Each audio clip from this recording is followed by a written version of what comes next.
नमस्कार दोस्तों, बहुत बहुत स्वागत है आपका मेरी इस वीडियो में।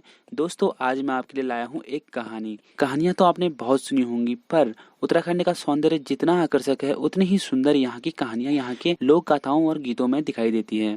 उत्तराखंड के विभिन्न हिस्सों की कहानियाँ हमेशा लोक कथाओं के रूप में जन जन तक पहुँची हैं। आज मैं आपको राजा हरवीत की कहानी एक वीडियो के माध्यम से दिखाना चाहता हूँ। तो चलिए दोस्तों, बिना किसी देरी के वीडियो को शुरू करते हैं।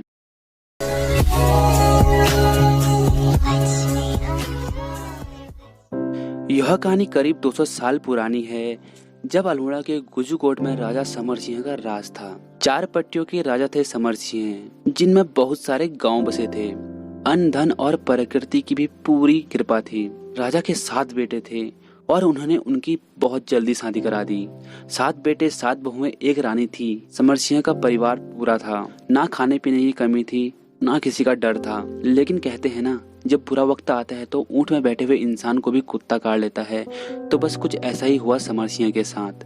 समर सिंह के 7 बेटे बहुत ही वीर थे, पर उससे ज्यादा वो घमंडी थे। घमंड उनके सिर चढ़ के बोलने लगा। जिसका चाहे उसका नुकसान कर देते और जिसको चाहे उसको पीट देते। लोगों ने परेशान होकर समर सिंह से शिकायत कर दी, पर राजा समर सिंह ने भी अनसुना कर दिया।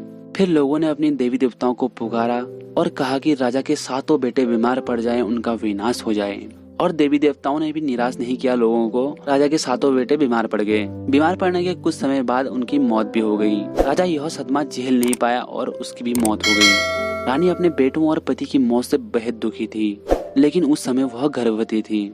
कुछ समय बाद रानी ने अपने 8वें संतान को जन्म दिया, जिसका नाम रखा गया हरुहित, जिन पर यह कहानी है। हरुहित की 7 भाभियां थी। वो बेहद खुश थी हरुहित के जन्म पर। लेकिन इस बीच एक समस्या और आ गई। लोगों ने उनके खेतों में काम करना बंद कर दिया और उनको कर देना बंद कर दिया, क्योंकि राजा और उसके 7 बेटे तो मर गए थे। ना किसी का डर था लोगों को अब, इसलिए लोगों ने भी कर देना बंद कर दिया।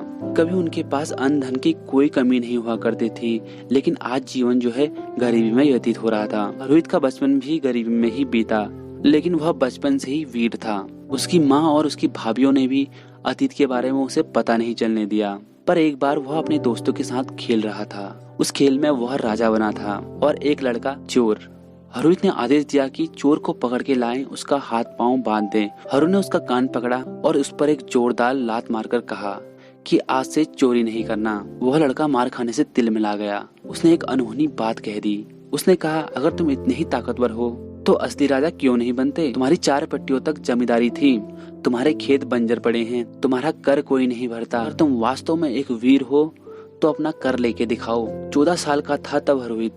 यह बात सुनकर वह बेहद गुस्सा हुआ और दौड़कर अपनी माँ के पास गया। उसने अपनी माँ से बोला, मैं हाथ जोड़कर आपसे विनती करता हूँ, आप मुझे सब सच बताओ। उसकी माँ ने उसे बहुत समझाया, पर उसने जिद नहीं छोड़ी। उसने कहा, माँ मुझे बता दे मेरा क्षेत्र कहाँ तक है और मेरे कितने खेत हैं। अगर तुमने ये बात मुझसे छिपाई तो मैं आत्महत्या कर लूंगा। यह बात सुनकर उसकी माँ घबरा गई और उसने सब कुछ सच सच बता दिया। फिर हरुहित गुस्से में बोला, माँ तुमने आज तक मुझसे ये बात छिपाई। मैं अभी 4 पट्टियों में जाकर अपने 14 साल का इकट्ठा करके लाऊंगा। और वह सभी पट्टियों में गया। उसने वहाँ आवाज लगाई कि 14 साल का कर भरो। मुझे नहीं पता आप लोग कैसे भरोगे, चाहे अपना घर बार बेचो, लेकिन मेरा 14 साल का कर भरो और मेरे खेतों को आबाद करो। सभी जगह ये आवाज लगाई। उसकी आवाज सुनकर लोग घबरा गए। लोगों ने आपस में चर्चा की और उन्होंने बोला कि हरुहित ठीक तो कह रहा है। अगले दिन जब हरुहित धन इकट्ठा करने के लिए गांव में गया तो उसने देखा कि लोग उसके खेतों में काम करना शुरू कर दिए हैं। हरुहित ये देखकर बहुत खुश हुआ। उसने बोला, सब अपना काम ईमानदारी से करो और इस क्षेत्र में खुशियां लौट आएंगी। लोगों को उसकी बातें बहुत ही अच्छी लगी। लोग कहते हैं कि हमें राजा तो मिल गया, लेकिन हमें एक रानी भी चाहिए। फिर हरुहित कहता है, उसे एक सीधी सादी लड़की चाहिए जो उसकी माँ का ख्याल रखे, उसकी भाभियों को भी माँ समान समझे।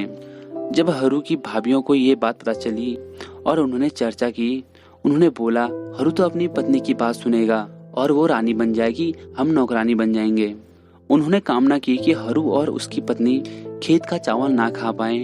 उसकी 7 भाभियों की बुद्धि भ्रष्ट हो गई और वो 7 घर छोड़कर भाबर को जाने लग गई। रास्ते में उन्हें 2 भाई मिले, जिनका नाम था हामू और धामू, जिनके बहुत सारी भैंसें थी। उन्होंने उनसे कहा, वो अभी भाबर ना जाएं, वहाँ पर अभी मच्छर होंगे, कोई रोग लग जाएगा, इससे अच्छा है वो उनके साथ उनके वहाँ रुक जाएं।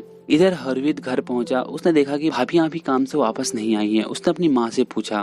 फिर उसने कहा कि माँ, मैं भाभियों को ढूंढने के लिए जंगल जा रहा हूँ। उसने लोगों से पूछा तो पता चला कि वो तो हामू और धामू के घर में हैं और हरवीत उनके घर जाता है और अपनी भाभियों से कहता है कि चलो। धामू ने हरवीत की आवाज सुनी तो उसने उनकी भाभियों को छोड़ने से साफ मना कर दिया। हरवीत ने धामू को मनाया पर वो टस से मस नहीं हुआ। तब तक हामू भी वहाँ पर पहुँच गया। उन्होंने हरवीत से कहा कि वो चुपचाप चले जाए वरना वो उसे मार देंगे। हरवीत को बहुत ही गुस्सा आया पर वो तो दो थे और हरवीत था अकेला। उनमें लड़ाई चलती रही। लाठियों की मार से हरू बेहोश हो जाता है और रात हो गई। हामू और धामू भी बहुत थक गए थे। उनको भी गहरी नींद आ गई।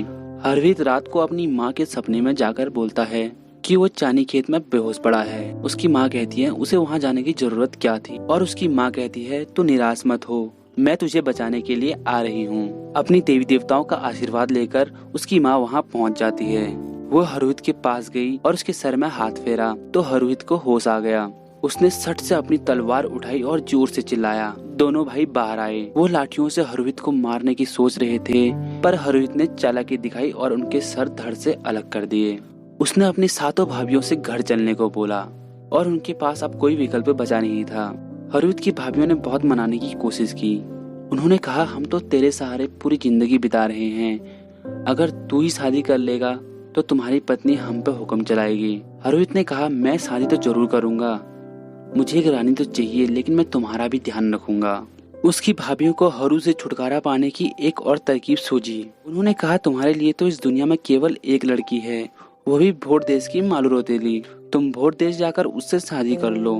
वो सातों जानती थी कि भले ही हरवीत हामू धामू से बच गया लेकिन भोट देश के लोग जादू टोना जानते हैं। वो वहाँ गया तो वो लौटकर वापस नहीं आएगा। दोस्तों इस वीडियो को मैंने 2 भागों में बांटा हुआ है। अगर आप मेरे सब्सक्राइबर हो तो आपको वीडियो 2-3 दिन में मिल जाएगी। दूसरा पार्ट अगर आप मेरे चैनल में नए हो तो आप दूसरे पार्ट का लिंक आपको डिस्क्रिप्शन में मिल जाएगा, आप वहाँ से देख सकते हैं। आगे की कहानी बहुत ही रोमांचक है जिसमें हरवीत की प्रेम कहानी है। बाकी आज के लिए इतना ही। अगर आपको वीडियो पसंद आई होगी तो वीडियो को लाइक शेयर सब्सक्राइब करना ना भूले। धन्यवाद।